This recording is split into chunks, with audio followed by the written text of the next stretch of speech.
Today's stories are going to come from this book, 365 Bedtime Stories and Rhymes. The first one's going to be Goldilocks and the Three Bears. Once upon a time, there was a little girl named Goldilocks who had beautiful golden hair. She lived in a little cottage right at the edge of the forest. One morning, before breakfast, Goldilocks skipped into the forest to play. She soon strayed far from home and began to feel hungry. Just as she was thinking about going home, a delicious smell wafted through the woods. She followed it all the way to a little cottage. I wonder who lives here, thought Goldilocks.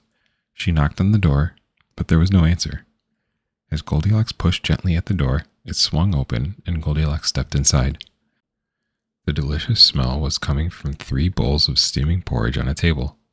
There was a great big bowl, a middle-sized bowl, and a teeny tiny bowl. Goldilocks was so hungry, she tried the porridge in the biggest bowl first. "Ooh, too hot," she cried. Next, she tasted the porridge in the middle-sized bowl. "Yuck, too cold," she spluttered. So Goldilocks tried the porridge in the teeny tiny bowl. "Yum," she said, "just right." And she ate it all up.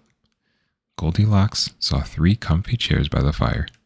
There was a great big chair, a middle-sized chair, and a teeny tiny chair. "Just the place for a nap," yawned Goldilocks sleepily. She tried to scramble to the biggest chair. "Too high up," she gasped, sliding to the ground. Next, Goldilocks tried the middle-sized chair, but she sank into the cushions. "Too squishy," she grumbled. So Goldilocks tried the teeny tiny chair.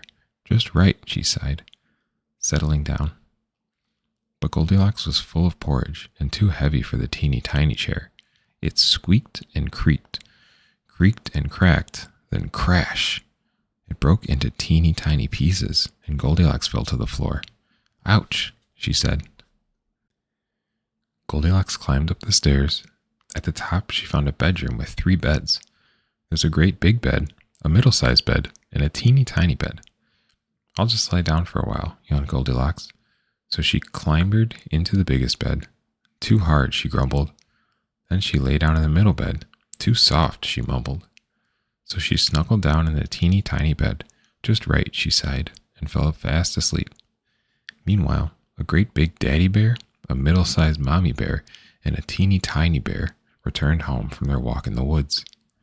"The porridge should be cool enough to eat now," said Mommy Bear.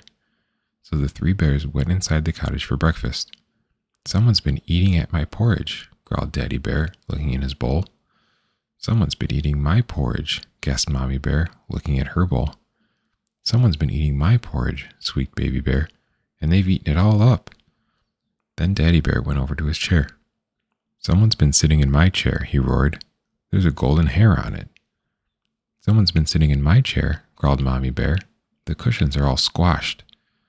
"Someone's been sitting in my chair," cried Baby Bear, "and they've broken it." 3 bears stomped upstairs. Daddy Bear looked at his crumpled bed covers. "Someone's been sleeping in my bed," he grumbled. Mommy Bear looked at the jumbled pillows on her bed. "Someone's been sleeping in my bed," she said. Baby Bear padded over to his bed. "Someone's been sleeping in my bed," he cried, "and they're still there." At that moment, Goldilocks woke up. When she saw the 3 bears, she leaped out of bed, ran down the stairs, through the door, into the woods, and all the way home. And she never visited the house of the 3 bears ever again. Our second story is called Troll 2, 3, 4. Trolls like to laze about, twiddling their toes, picking their nose, and having a doze. They love to creep up behind goats and go boo, except for one sad, lonely troll, Boogaloo. The other trolls tried but could not understand why Boogaloo felt so alone in Trollland. "All I want is a friend," he thought with a sigh, and just then a shiny red thing floated by. He ran after the thing, and it was running so fast. He went straight by the sign that no troll should go past. A second troll followed behind Boogaloo, thinking, "Where is he going? I want to go too." They walked through the keep-out clouds straight to a place where a human being stood with a very shocked face. The human being screamed, "I see trolls," very loudly, and fled as a third troll came out of the cloud. Another troll, number 4, followed them too, marching in line right behind Boogaloo, and therefore you could say, "Boogie Boo," There were crowds of curious trolls popping out through the clouds. Trolls filthy and furry were marching along, singing their favorite troll marching song. Troll 2, 3, 4, we're the trolls who grunt and snore. Troll 2, 3, 4, we don't know, there might be more, but we can only count to 4.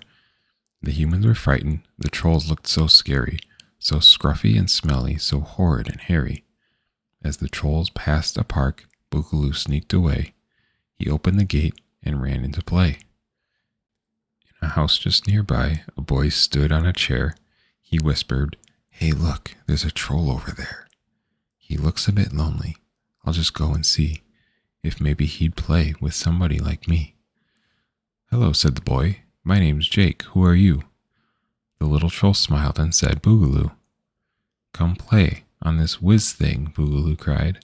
"All right," answered Jake, "but we call it a slide." "Will you be my very best friend, Boogaloo?" "Yes, please," Troll answered. "Will you be mine too?" And humans and trolls all crept closer to see what very best friends trolls and humans could be. There is nothing between trolls and humans today. The signs all came down, the clouds drifted away. Together they play with balloons and toy boats, and no one is frightened, not even the goats.